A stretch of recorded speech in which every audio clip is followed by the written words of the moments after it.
নমস্কার, সম্রাট ওয়ার্ল্ডের একটা নতুন ভিডিওতে আবার আমি আপনাদের স্বাগত জানাই। দুর্গাপুজো কিন্তু এখন আর বেশি দেরি নেই, আর কিছুদিনের মধ্যেই কিন্তু সব মণ্ডপ সেজে উঠবে। চারিধারে যে আমার আগে পেছনে দেখতে পাচ্ছেন সব জায়গায় কিন্তু লাইটও লেগে যাবে, আর মা কিন্তু চলে আসবে। এবার সেই দুর্গাপুজোর আগমনেরই কিন্তু একটি ভিডিও আমি আপনাদের এখন দেখাবো। আমি প্রেজেন্টলি এখন আছি কিন্তু আমারই এলাকায় খিদিরপুর ৭৫ পল্লীতে, যেখানে তাদের উমা তাদের ঘরে কিন্তু আজই আসবে। সম্পূর্ণ দৃশ্যটা কিন্তু আমার এই চ্যানেলে আপনারা দেখতে পাবেন, তাই স্কিপ না করে সম্পূর্ণটা দেখুন। একদম কিন্তু এক্সক্লুসিভ ফার্স্ট লুক আমারই চ্যানেলে দেখতে পাচ্ছেন। আর অবশ্যই ভালো লাগলে আমার চ্যানেলটা কিন্তু প্লিজ সাবস্ক্রাইব করবেন। আমি দেখলাম একটা জিনিস, যে আমার চ্যানেলের ভিউ রেশিও 92% পিপল, মানে যারা মানুষ যারা দেখছেন তারা সাবস্ক্রাইব করছেন না।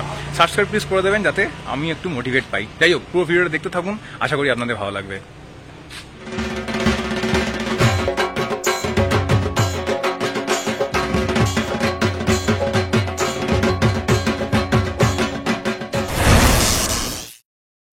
ঘড়িতে যদি আমি সময় দেখি, এটা বাজে হচ্ছে 12:15, আর আমি কিন্তু একদম খিদিরপুর ৭৫ পল্লীর মণ্ডপের সামনে আছি।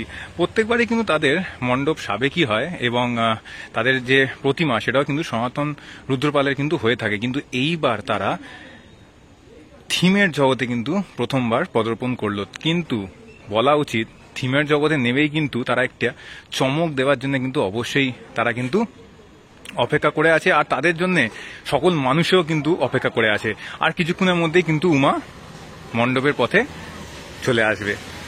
2024-এর উমা কিন্তু আস্তে আস্তে মণ্ডপের দিকে এগিয়ে আসছে। অসাধারণ এক দৃশ্য।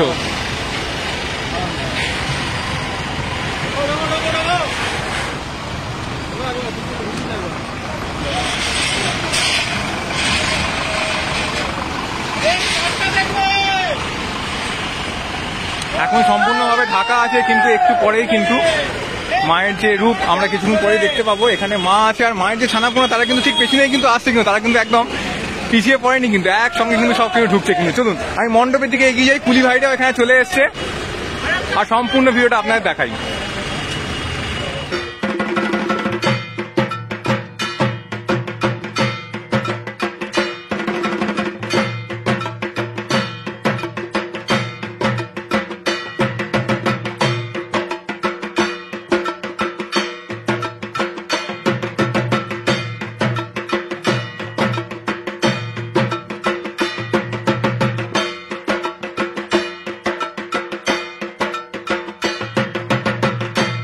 দেখতে পাচ্ছেন, এটা কিন্তু একটা অভিনবত্ব এই প্যান্ডেলে। ঠাকুর আসছে বলে এখন থেকে কিন্তু আতশবাজি দিয়ে তারা সেলিব্রেট করে শুরু করে দিয়েছে অলরেডি। কিন্তু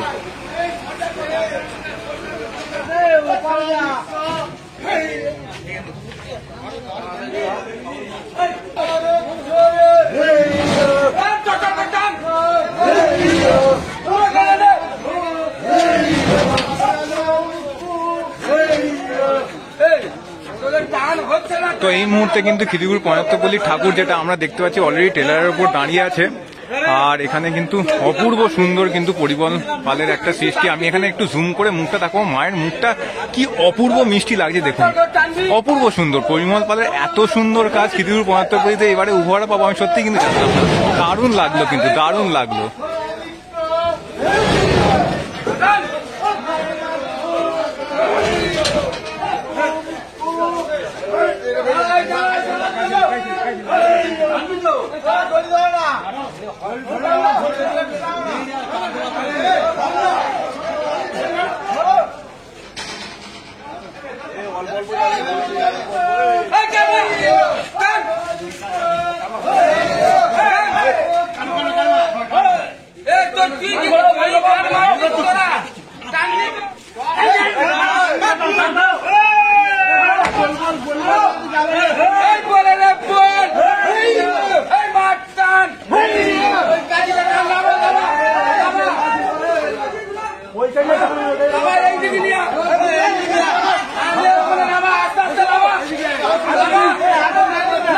ঠাকুরকে কিন্তু আস্তে আস্তে কিন্তু কাজ করে নামানো হচ্ছে। এক কিন্তু অপূর্ব দৃশ্য, এক অভিনব দৃষ্টি, একটা অদ্ভুত কিন্তু ভাবে ঠাকুর এখানে নামানো হচ্ছে।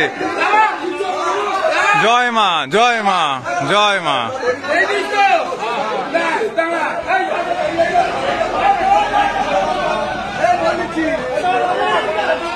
আস্তে আস্তে কিন্তু ঠাকুরকে ট্রেলার থেকে নামানো হলো, এবার আস্তে আস্তে কিন্তু সোজা করা হচ্ছে, আস্তে আস্তে ঠাকুরকে সোজা করা হচ্ছে।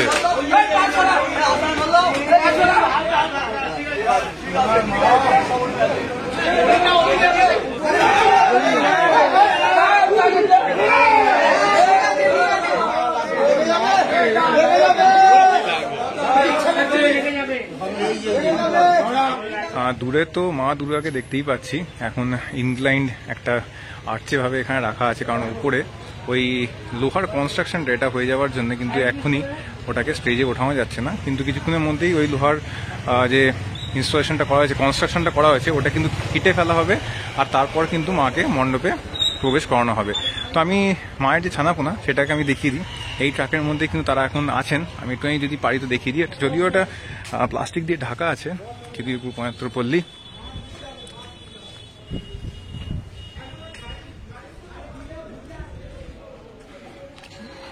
এই হচ্ছে সরস্বতী আর কার্তিক এখানে, আর গণেশ আর লক্ষ্মী তার পরেরটাতে।